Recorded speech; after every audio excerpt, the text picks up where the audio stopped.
Good morning, everyone, and thanks for joining us. The time right now is 5:57 this Monday morning, April 24th already, if you could believe that. Joined this morning by meteorologist Kate Mantich. Kate, a little bit rainy, drizzly to start off, and a little kind of chilly, too. Breaking news this morning, one man has been arrested after an apparent robbery at Katie's Pub and Grub in Morgantown. A man convicted of killing a state trooper in Pennsylvania 3 years ago and going on the run for 6 weeks has been sentenced to death. The Upshur County Superintendent has confirmed a teacher has been suspended in the midst of an ongoing investigation. We first told you about this Wednesday night. Start off this hour with breaking news out of Canonsburg, PA, just north of Morgantown. 2 police officers were reportedly shot in that area just around 4 o'clock this morning. Now, some in our area were not happy. Representative David McKinley voted in favor of the plan to repeal and replace Obamacare. There's been a lot of national rhetoric this campaign season about voter fraud and different issues at the polling place. What are some of the things that polling volunteers at different locations are working for, and what your office is doing to make sure that some of these things that have been alleged by different candidates across the board nationally don't end up happening in our state? The Mountain State is coal country, and coal miners and their supporters came out in droves to support Donald Trump here at the Charleston Civic Center in his first rally since Republican rivals Ted Cruz and John Kasich dropped out of the race. So, Kristen, what you can see behind me, the scene has quieted down a lot since this afternoon. Just about 15-20 minutes ago, they took the suspect's body. Federal investigators are still trying to determine what caused this train to derail on the other side of the Kanawha River in Fayette County Monday afternoon. As I'm standing here, you can still see some of the smoke billowing from the train, and you can smell some of the crude oil still burning. I had the chance to speak with one person who lives on this side of the Kanawha River who saw the whole thing happen. The steps of the federal building are quiet now, but just a few moments ago, members of the community were standing on these steps chanting, "We want clean air, and we want it now." That's because the EPA is inside the federal building in downtown Pittsburgh, holding public hearings and hearing comments about the oil and gas regulation proposal that was proposed earlier this year. 3 people were flown to Ruby Memorial Hospital and 9 others had to be taken by ambulance. Now, we actually spoke to a resident who lives here at Cheat Lake who happens to dock his boat on the other side of the accident. He took us out on his boat today so we can get a closer look on what exactly happened.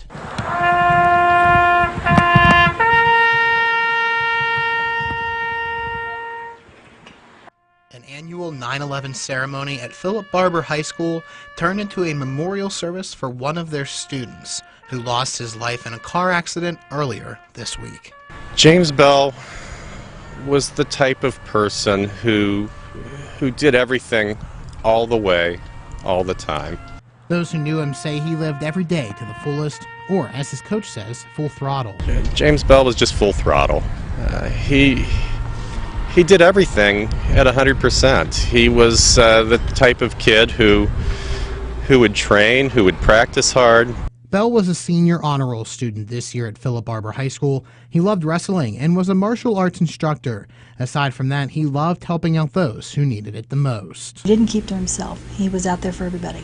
And whether it was the wrestling team, or in my case, we did a fundraiser in the spring for cancer, and we called it the Bald and the Beautiful, and James was one of the first ones to shave his head for me, so that I wasn't alone, the only baldy in the school.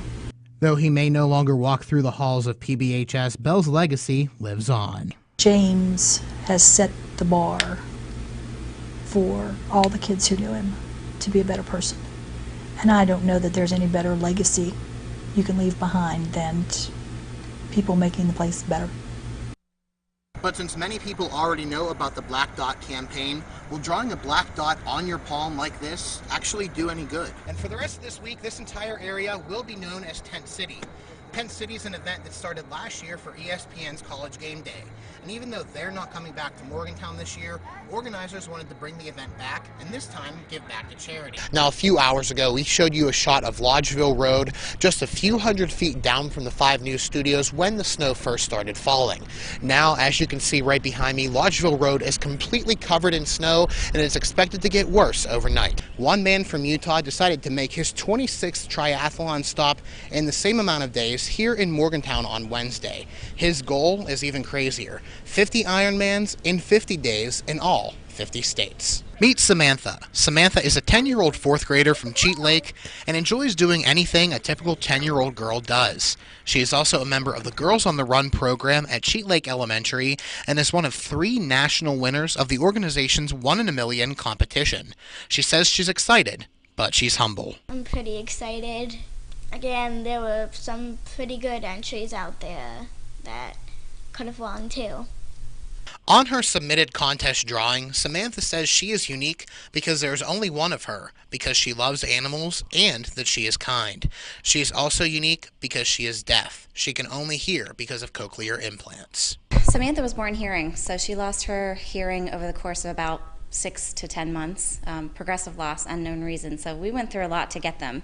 And by the time she was 18 to 20 months old, she had no hearing. So she really started hearing at about 2, because it takes a while once they're turned on, and then has just made leaps and bounds ever since. So she might be 10, but her hearing age is really 8. Samantha says the cochlear implants, along with the Girls on the Run program, have taught her many useful things, which have shaped her into the 1 in a million girl she is today. Everybody's different, so can't expect somebody to know something that you know when they don't. So, and to be accepting of everyone. Her mom and head coach couldn't be more proud. I was thrilled. I think I was more excited than she was. I don't think she even realized how big of a deal it was to be chosen. All of the girls are really unique, and they have something really special to offer, and they've all worked so hard, and we're just so proud of Samantha and her accomplishment. I'm really proud of her. All right, well, welcome back. If you are a fan of 5 News and watch us anytime we're on, you'll know that before I came to Daybreak, I was on the weekends with Kate. And back in October, her and I made a bet. Watch this. This upcoming Wednesday is obviously the wild card for the Pirates. So, you know, all season long, Kate and I, every weekend, have been talking about our rivalry here at the station because she's from St. Louis, obviously a huge Cards fan. I'm from Pittsburgh. As you can see, my black and gold tie is on today in support of the Pirates. We want to do a little bit of a bet because we've had such a crazy season. So, Kate, whichever team makes it farther in the playoffs, obviously you guys don't have to play the wild card on Wednesday. Whichever team makes it farther, the other person has to wear whatever team's article of clothing on air one night. Yes. Deal? So if the Pirates go further, I'll wear some Pirates gear. And I'll wear some Cardinals gear if they go farther than the Pirates. So we'll see what happens. Hopefully the Pirates will win. I have a feeling that they will. No. They will. All right, well, it's a bit small here because I'm a little bit bigger than Kate is, but I held up to my end of the bargain. Pirates, nice. Unfortunately, I do not like wearing this. Unfortunately, lost the wild card game, as any Pirates fan would know. But a few years ago, we did well. Hopefully, this upcoming season, we'll have a little bit better luck. Your live local news starts now. Right now at noon, the viral video of a beating in Clarksburg is under investigation this afternoon. We have the latest details. And Congress will vote today on a week-long extension of a temporary spending bill that will keep the federal government running beyond tonight. The details this afternoon on West Virginia Midday. Good afternoon, and thanks for joining us. I'm Andrew .havranek alongside meteorologist Kate Mantich. We'll get to those top stories in just one moment, but first, Kate, a beautiful Friday it's turned out to be. It started off this morning really foggy and just kind of gloomy. Right now, completely opposite.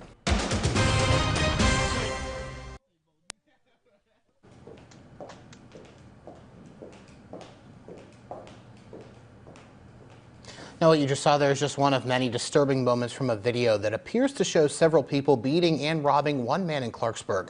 The video has traveled fast on social media after it was posted on Facebook last weekend, sending chills throughout the community. As Mike Valenti learned yesterday, first, the incident has sparked a criminal investigation. We should warn you, though, some of these images may not be suitable for children.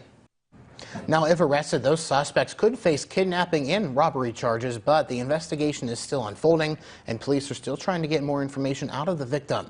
You heard people reacting to this video, so many said they were especially angered when he was forced to strip. You can hear from some of them at WDTV.com. There you can also find a statement from Clarksburg Police on this investigation.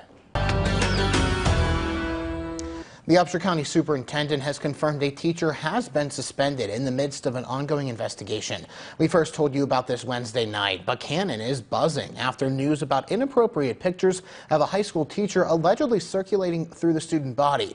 Police say they opened the investigation after a referral from the Upshur County Prosecutor's Office. The name of the Buchanan-Upshur High School teacher has not yet officially been released. Again, the superintendent has confirmed the teacher has been suspended, and the prosecutor did not provide any other comments on the issue. Shocked and saddened are just some of the words on how some of you in Buchanan are describing your feelings on the situation. The word saddened was used in two different ways. One, people believe the actions she's being accused of are completely inappropriate for a teacher. And two, it isn't clear if the alleged pictures were posted with her consent. Renata DiGregorio has more. Again, the superintendent of schools confirmed the teacher has been suspended. There were rumors she was fired, but that's not the case. Head over to WDTV.com to learn in how some community believe the high school and town will have to pick up the pieces after this alleged situation. There you can hear from some who graduated from the high school. Two men are facing charges this afternoon accused of robbing a man along University Avenue last night. According to Morgantown police, the victim was walking along University Avenue when two men in a car stopped beside him. At some point, they apparently showed a gun and demanded an item. Once they got it, police say those men, 22-year-old David Anonio and 21-year-old DeAndre Hudson, drove away. The victim identified them a little later. Congress will vote today on a week-long extension of a temporary spending bill that will keep the federal government running beyond tonight. The extension is expected to narrowly pass, but if it doesn't, the federal government will partially shut down on Saturday, which is coincidentally President Trump's 100th day in office. Greg Boswell reports. Tensions are escalating between the U.S. and North Korea over the growing threat of nuclear North Korea. The details next.